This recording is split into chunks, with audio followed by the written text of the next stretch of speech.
Dans un instant, le grand angle va nous rappeler qu'il existe en France d'extraordinaires métiers d'art, parfois méconnus, un patrimoine mis en valeur par Sandrine Roudex, l'invitée du grand angle, qui a consacré un très beau livre à un tour de France des métiers d'art.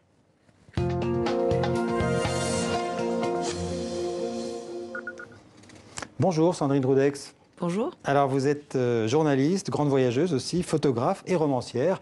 Votre dernier ouvrage est ce qu'on appelle un beau livre, donc le Tour de France des métiers d'art, c'est aux éditions de La Martinière. Alors vous signez d'ailleurs les photos et les textes de ce livre. Au total, j'ai compté 21 métiers d'artistes, du plumassier au bronzier, on va en parler tout de suite. De Paris à Paris, on va voir la carte, en passant par 19 autres localités. Vous avez fait un tour de France, vous avez même été en Corse.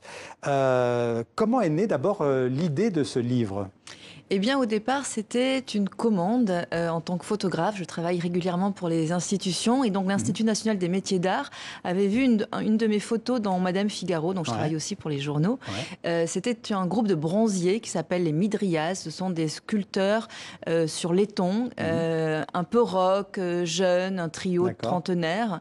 Et l'Institut des métiers d'art, voyant ça, s'est dit, mais ça serait super qu'on utilise, qu'on fasse travailler cette photographe pour les journées européennes des métiers d'art. Voilà. Et donc, ils m'ont commandé 6 portraits d'artisans d'art franciliens au départ. C'était la première année. Au départ, c'est l'Île-de-France. Voilà. Et puis, c'était tellement super ce que je vivais, ce que je leur restituais en rentrant après ces rencontres, ces parcours, qu'ils ont eu envie de continuer l'aventure l'année d'après, et puis l'année d'après, et ça a donné une expo, et ça a donné ce livre. Ce livre, donc. On va en découvrir quelques-uns de ces métiers. On va peut-être commencer d'ailleurs par le plumassier. Alors, on va peut-être voir quelques photos de ce métier. Alors, c'est un art très ancien hein, et qui, comme son nom l'indique, qui utilise en fait des plumes d'oiseaux. Tout à fait, avec cette spécificité qu'il y a pas mal de plumes d'oiseaux qu'on ne peut plus utiliser, les plumes d'oiseaux de paradis. Et donc, lui s'est réinventé ce métier-là et l'a mis au service tant de sculptures. Il a fait un samouraï formidable qu'on voit dans le livre, qu'au service d'industrie du luxe ou d'exposition. Donc, c'est l'artisanat, Julien Vermelin, qui est à la fois créateur d'objets et d'œuvres d'art. Alors j'en ai choisi quelques-uns au hasard ou par goût, on va dire. Le gantier aussi, je ne sais pas si on peut voir le gantier. Donc ce sont des fabricants de gants avec un très beau... voilà, alors il y avait normalement une espèce de forme métallique en fait qui sert à faire le gant. Et puis alors ce que j'ai appris, c'est qu'en fait quand on fait un gant, en fait le pouce, on le coud après. C'est ça. Voilà. C'est des beaux objets aussi. Voilà. Mais moi aussi, en fait, j'ai appris tout ça, puisque j'ai découvert avec eux tout cet héritage qu'ils se transmettent. Donc, ce sont des métiers anciens qui sont réinventés aujourd'hui avec la mode d'aujourd'hui. Donc, par exemple, là, c'est le fils et le père. Donc, il y a vraiment cette question de transmission entre les générations. C'est les Fabre, ils sont assez connus, je crois, dans le métier. C'est la famille Fabre, voilà, c'est la maison Fabre, plus exactement. Et donc, ils font ça en famille avec la grand-mère leur a légué ça. Et puis, avant, il y avait eu l'arrière-grand-père. Et c'est vraiment quelque chose qu'on se transmet, l'artisanat aujourd'hui, pour le réinventer. Ouais, on va en parler de ça, hein, de cette philosophie, en fait, de ces métiers d'art. On va encore voir d'autres exemples, parce que, par exemple, le restaurateur de mosaïques, qui est vraiment un métier magnifique, et des très belles photos aussi. Là, on est toujours sur le gantier. Voilà, le restaurateur de mosaïques. Donc déjà, les mosaïques, c'est très beau, c'est pierre. Et donc... là, ça se passe, le restaurateur de mosaïques et des en Aquitaine. Oui, c'est ça, à Marsac-sur-l'Île. Voilà, c'est très, très beau. Près de Périgueux, oui. Voilà, un travail très, très précis, très méticuleux.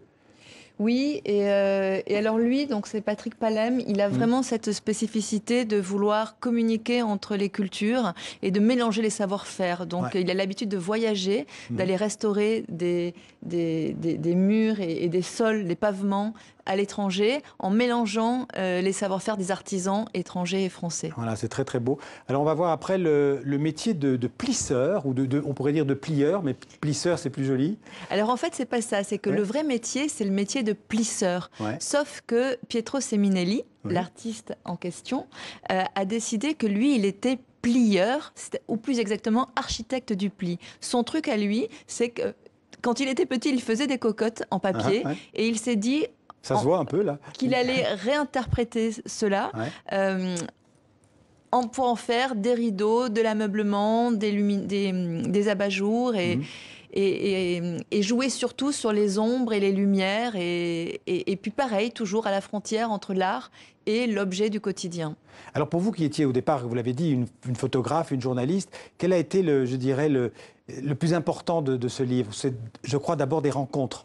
Exactement. Ne venant pas de ce milieu-là, ce qui m'a complètement fascinée et vraiment touchée, c'est toutes ces personnes-là qui mettent leur cœur, évidemment, dans leur métier, mais surtout, c'est un engagement. C'est un engagement au service d'outils, avec des outils, au service de matières. Ils sont tombés amoureux, l'un est tombé amoureux de schiste. L'une, Paulina Okurovska, est tombée amoureuse du schiste en arrivant à Nantes tout à fait par hasard.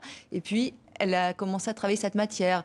Une autre a travaillé le nylon. Une autre encore imprime et grave. C'est vraiment la matière et puis des parcours de vie. Parce qu'ils ne sont pas tous nés dans l'artisanat d'art. Plusieurs ont eu des vies avant, professionnelles. D'autres se sont cherchés.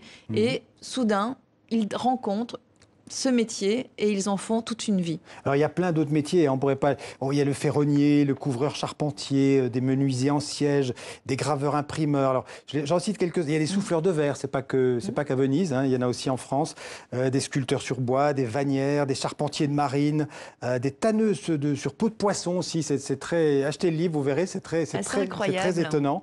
Des tresseurs, des mosaïstes, des sérigraphistes, une dentelière. Vous avez parlé de nylon. Il y a une dentelière aussi qui est très... Tout à fait, c'est une dentelière à l'aiguille qui, elle, a réinterprété son métier, son art, en l'utilisant du nylon.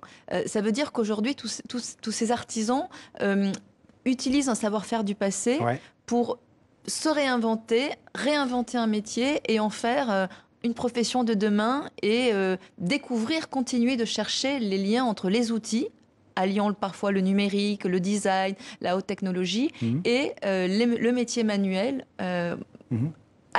au goût du jour, si je peux dire. Ils sont à la fois héritiers d'un passé et en même temps, c'est des métiers de demain. Ce qui veut dire que ce sont des métiers qui attirent de plus en plus de jeunes. On a des statistiques. Exactement. Alors les statistiques, je ne les connais pas, mais oui, il y a de plus en plus de jeunes, il y a des formations et surtout, il y a un renouvellement qui fait que les anciens transmettent aux jeunes. C'est très important par le biais du compagnonnage, toujours, mais aussi par un dispositif qui s'appelle maître d'art, où il y a un maître d'art avec un élève. Le compagnonnage, on rappelle ce que c'est l'élève justement qui va faire un tour de France et va travailler en charpenterie, en différentes disciplines, pour apprendre au gré de son parcours.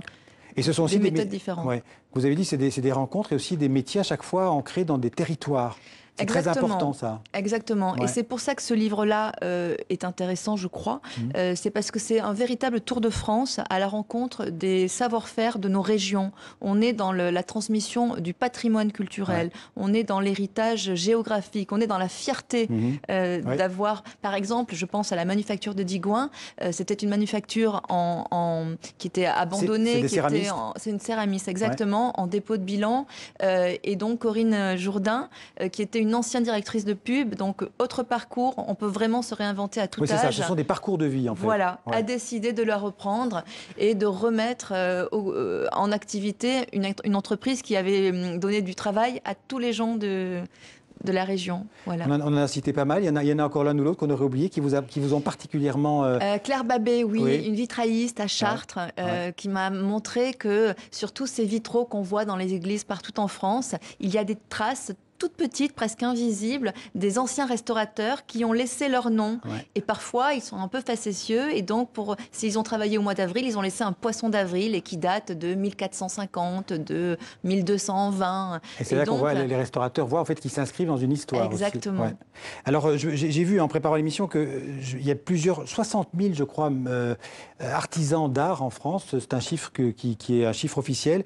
Pour un chiffre d'affaires, alors on va parler chiffres, mais de 8 milliards d'euros. Donc, c'est pas rien. Je veux dire, ça pèse quelque part dans dans le produit intérieur brut de la France. Oui, et d'autant plus qu'avec tous ces jeunes artisans d'art qui réinventent leur métier, encore une fois, j'insiste, il y a de plus en plus de passerelles avec l'industrie du luxe qui voit évidemment l'intérêt de travailler avec des gens passionnés qui vont se mettre au service de grandes marques du luxe. Donc si des jeunes nous regardent, ça peut les intéresser. Ils peuvent se renseigner. Je ne sais pas, moi par exemple, vous avez parlé tout à l'heure de cet Institut national des métiers d'art. Peut-être que par cet institut qui est situé à Paris, d'ailleurs dans le 12e. Exactement. Et puis il y a plein de formations en France, l'apprentissage dès la 3e. Et puis après, j'y tiens ça aussi, c'est revalorisons les métiers d'art, dépoussiérons les idées reçues en pensant que les métiers manuels seraient moins valorisables que les métiers de la tête. Au contraire, les artisans d'art, ils ont et la tête et les mains. Et ce sont des métiers qui s'adressent aussi bien aux hommes qu'aux femmes. Il y a beaucoup de femmes dans votre livre. Oui.